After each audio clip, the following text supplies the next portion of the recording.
تبسم للحياة تساءل قل أين الطريق لا تحزن تفاءل هو الله يرضيك تبسم. Bismillahirrahmanirrahim. Assalamualaikum warahmatullahi wabarakatuh. Bismillah walhamdulillah wassalatu wassalamu ala rasulillah Muhammad ibn Abdillah wa ala alihi wa sahbihi wa mawala wa ba'd. Jamaah sekalian yang saya cintai, saya hormati dan saya banggakan, doa saya mudah-mudahan kita semuanya yang hadir pada malam hari ini senantiasa selalu ada di dalam lindungan dan pertolongan Allah Subhanahu wa taala. Puja, puji dan syukur kita panjatkan kehadirat Allah Subhanahu wa taala atas berbagai macam nikmat yang Allah berikan kepada kita, sehingga alhamdulillah pada malam hari ini di malam Ahad kembali kita sama-sama dapat hadir, duduk dan bersilaturahmi di majelis taklim kita ini. Mudah-mudahan hadirnya kita, duduknya kita, ngaji dan silaturahminya kita, kesemuanya akan mendapat ganjaran dan balasan pahala dari Allah Subhanahu wa taala. Allahumma shalli ala sayyidina Muhammad wa ala ali sayyidina Muhammad. Salawat dan salam kita sampaikan, kita hadiahkan dan kita persembahkan kepada junjungan kita Nabi besar Muhammad sallallahu alaihi wasallam. Jamaah sekalian yang memuliakan dan dimuliakan Allah, ada satu keterangan yang datang dari Sayyidina Ali radhiyallahu taala anhu. Kata beliau, inna as'abal a'mali arba'u khisalin. Kata Sayyidina Ali, sesungguhnya pekerjaan yang paling berat kita kerjakan itu ada 4 perkara. Ada 4 perkara, pekerjaan ini berat banget untuk kita lakukan. Nah, pertanyaannya, pekerjaan apa aja yang menurut Sayyidina Ali ini sangat amat berat untuk kita lakukan, sangat amat berat untuk kita kerjakan. Inilah bahasan kita pada kajian kita di malam Ahad ini. Inna as'abal a'mal, sesungguhnya pekerjaan yang paling berat, arba'u khisalin, ada 4. Itulah kata Sayyidina Ali karramallahu wajhah. Yang pertama, al-'afwu 'indal ghadab. Pekerjaan yang paling berat, yang paling berat kita lakukan, namun apabila pekerjaan ini bisa kita kerjakan, apabila pekerjaan ini mampu untuk kita lakukan, maka mulialah kita di sisi Allah dan tinggilah derajat kita di sisi Allah. Namun kadangkala pekerjaan ini belum mampu kita kerjakan. Nah, apa saja? Al-'afwu 'indal ghadab. Satu hari ada orang nyakitin kita. Satu hari ada orang menganiaya kita, menzalimi kita, merugikan kita, menggibah kita. Intinya orang ini benar-benar nyakitin hati kita. Maka pada saat itu timbullah gemuruh dan kemarahan kita. Marah kita habis-habisan. Mungkin tangan kita juga udah gak begini lagi nih. Mungkin tangan kita juga udah apa? Pengen rasanya, ingin rasanya, kita ngapain udah itu? Kalau perlu kita demuk, kalau perlu kita pukul, kalau perlu kita tempeleng. Saking amarahnya kita. Kesel kita. Kenapa? Karena kita disakitin. Sedang kesel-keselnya kita, sedang marah-marahnya kita, bergemuruh amarah dalam hati kita, tiba-tiba orang itu minta maaf sama kita. Belum selesai, Belum redah kemarahan kita ini, tahu-tahu orang yang menyakitin kita, yang zalimin kita, minta maaf sama kita. Pertanyaannya, bagaimana perasaan kita itu? Hah? Mau langsung maafin apa kagak itu? Saudara, kan main dah. Kadang-kadang ada hal yang sepele aja kita berbulan-bulan. Bener gak kira-kira?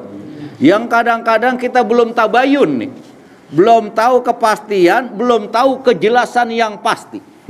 Ada orang datang sama kita, bang, ini saya cuma bilangin abang doang nih bang ya. Ada apa?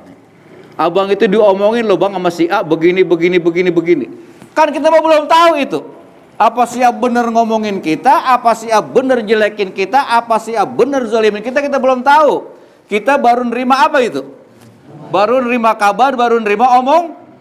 Kadang-kadang kayak gitu aja itu, kita tahu-tahu ketemu kita marah itu. Padahal belum jelas. Dan itu kadang-kadang bukan hari itu aja. Berhari-hari, berminggu-minggu, bahkan kadang-kadang setahun kita nggak negor, kecuali ketemu lagi hari raya. Maaf Anda tuh hari raya. Nah, ketika kita gemuruh, panas hati kita, marah kita, tahu-tahu belum lagi reda marah kita, orang itu minta maaf. Kira-kira gimana kita itu? Maafin gak itu? Wah, saya pengen ngeliat nih orangnya nih. Kalau yang ada langsung kayak gini nih. Nah, itulah pekerjaan yang paling berat. Al-afwu indal ghadab.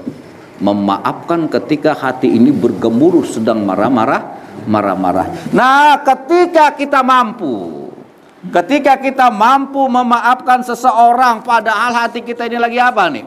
Hati kita lagi sedang kesel-keselnya, hati kita lagi sedang marah-marahnya. Tahu-tahu kita mau memaafkan orang yang menzalimi kita, maka sesungguhnya perbuatan itu adalah perbuatan yang paling mulia di sisi Allah. Kira-kira mampu nggak kita nih? Hah? Mampu nggak kira-kira nih? Itu makanya kata Sayyidina Ali, sesungguhnya pekerjaan yang paling berat itu yang pertama kata beliau, al-afwu indal ghadab, memberikan maaf pada saat kita lagi marah. Nah, mudah-mudahan aja ini jamaah hatinya pada empuk semuanya ini. Kemudian yang kedua, pekerjaan yang paling berat kita lakukan, wal judu fil usrati. Kita saudara punya duit 50 ribunya doang, enggak punya lagi, udah segitu-gitunya kita punya tuh di kantong tuh. Entah ada di dalam dompet, entah ada di kantong, pokoknya judulnya kita punya itu cuma berapa? 50 ribu. Nah, datang tetangga kita, datang saudara kita, datang sahabat kita, datang teman kita. Bang, ya Allah ini lagi susah amat hidup ya bang. Ada apa lu? Bener-bener bang, di rumah gak ada beras, bini marah-marah, anak dua kayak apa dah bang. Terus mau lo apa? Kalau abang punya duit mak, saya minjem deh bang. Kita punya duit berapa tadi punya duit itu? 50 ribu doang. Kita juga belum ngasih uang belanja, belum ngasih uang belanja bini, belum ngasih ongkos anak sekolah. Wal judu fil usrati. Pekerjaan yang paling berat adalah menjadi dermawan pada saat kita lagi susah. Kira-kira kita punya duit cuma 50 ribu doang, nggak ada lagi yang lain. Datang teman kita atau saudara kita atau sahabat kita atau kawan kita minjem 45 ribu. Gimana kira-kira ini? Hah?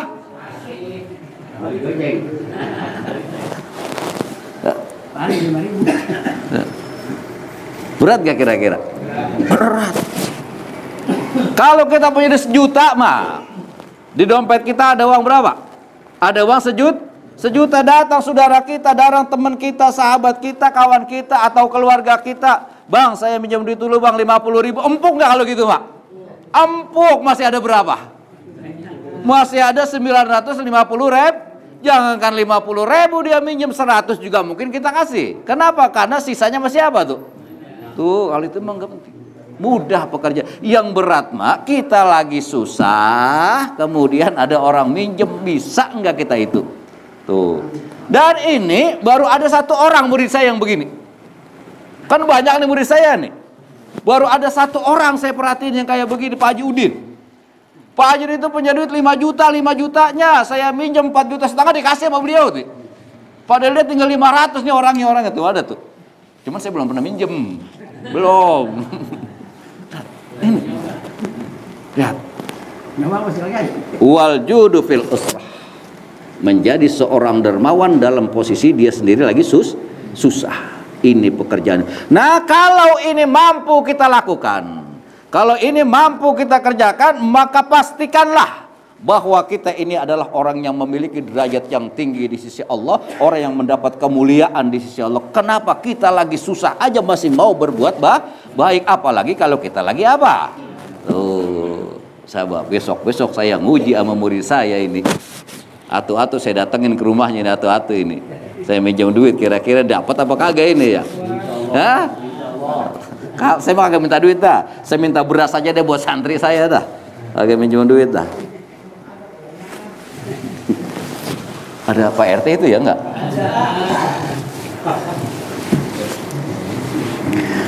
Yang ketiga, pekerjaan yang paling berat kita lakukan menurut pandangan Sayyidina Ali karramallahu wajhah, wal iffatu fil halwati.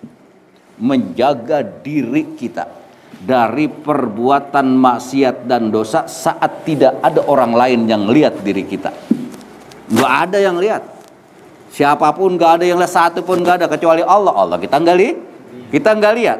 Mampukah diri kita menjaga? Mampukah kita menjaga diri kita untuk tidak melakukan kesalahan, untuk tidak melakukan kemaksiatan, untuk tidak melakukan perbuatan dosa saat kita dalam kondisi sendiri?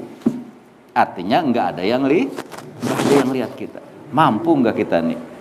Nah ini, kalau ini kita mampu melakukan, mampu menjaga diri walaupun nggak ada yang lihat, maka sesungguhnya perbuatan ini adalah perbuatan yang paling mulia di sisi Allah Subhanahu wa Ta'ala. Ini artinya pelajaran buat kita untuk senantiasa menjaga diri. Yang terakhir, wa qaulul haqqi liman yakhafuhu aw yarjuhu. Menurut Sayyidina Ali, pekerjaan yang paling berat itu adalah qaulul haqqi, mengatakan yang benar, liman yakhafuhu, kepada orang yang dia takuti, aw yarjuhu, atau orang yang memang dia ngarepin sesuatu dari orang itu. Nah, ini kagak nyinggung saya nih ya, nggak nyinggung siapa-siapa, nggak ngenain siapa-siapa. Kalau yang kena ya terserah itu mak, mungkin itu melakukan. Nah, contoh, ini contoh doang. Mampukah kita mengatakan kepada seseorang yang kita takuti? Mampukah kita mengatakan kepada seseorang yang memang orang itu kita ngarepin sesuatu dari orang itu? Mampukah kita mengatakan, Pak ini nggak boleh, ini haram, ini dilarang agama Pak? Kita katakan itu di depan orang yang kita takuti, kita katakan di depan orang yang memang kita mengharap sesuatu dari dia. Mampu nggak kira-kira kita ini? Hah? Yakin nih? Ini contoh doang nih, contoh ini mah nggak beneran, contoh. Misalnya ada PRT, misal doang, contoh, ada PRT. Pak RT takut sama wali kota. Nah, atau Pak RT mengharapkan sesuatu dari wali kota. Kemudian wali kota melakukan sesuatu yang salah menurut agama. Mutlak menurut dalil agama, Pak wali kota melakukan hal yang salah. Entah apapun perbuatannya, pokoknya salah. Pertanyaannya, mampukah dan beranikah Pak RT mengatakan Pak Wali ini salah menurut agama? Kira-kira Pak RT mampu nggak? Berani nggak? Hah? Enggak, saya tanya jamaah, bukan saya tanya Pak RT. Kira-kira berani nggak? Hah?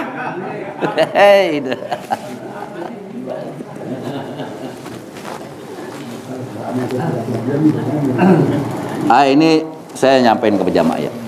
Satu-satunya ustadz, satu-satunya kiai yang kagak datang ke rumah wali kota. Sekarang wali kota bukan PLT lagi nih. datang ke rumah Patri untuk mengucapin selamat, saya doang. Saya doang yang nggak datang. Kiai-kiai kan saya punya ikatan pondok pesantren ya, sekota Bekasi. Itu mereka datang semua, saya enggak. Kemudian tokoh-tokoh masyarakat datang. Apa Pak RT datang? Pak RT, ini Pak RT berapa tahun saya nggak tahu dah. Saya cuma ngelihat statusnya doang. Datang itu ngucapin. Bagus kah itu? Bagus. Itu bagus. Bagus sekali.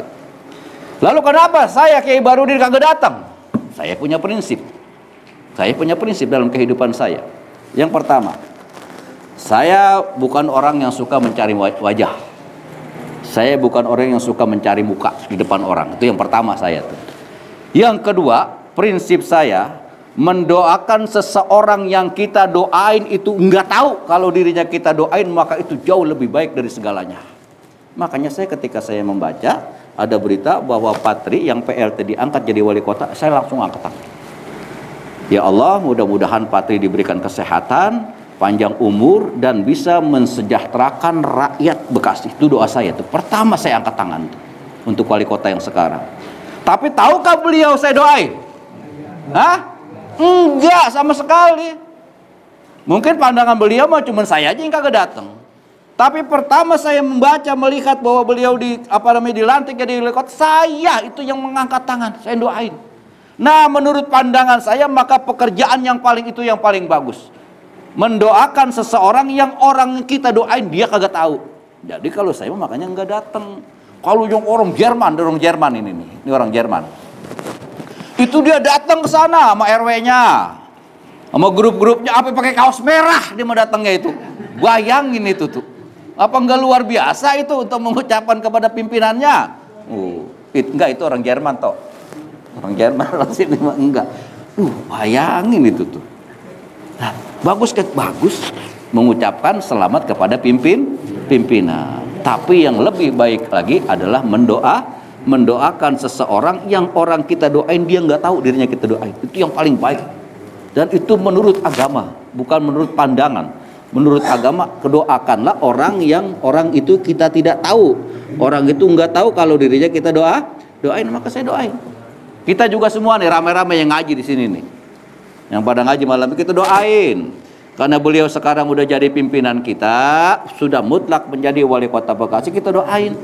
Biar beliau panjang umur, sehat, lebih dari itu mampu memimpin kota Bekasi, mampu memimpin masyarakat Bekasi agar warga Bekasi ini hidupnya sejahtera dan kagak enggak ngutamain dirinya, enggak ngutamain golongannya, enggak mengutamain kronik-kroniknya.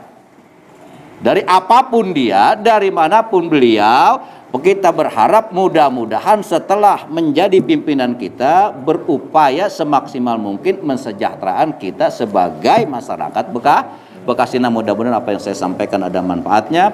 Wassalamualaikum warahmatullahi wabarakatuh.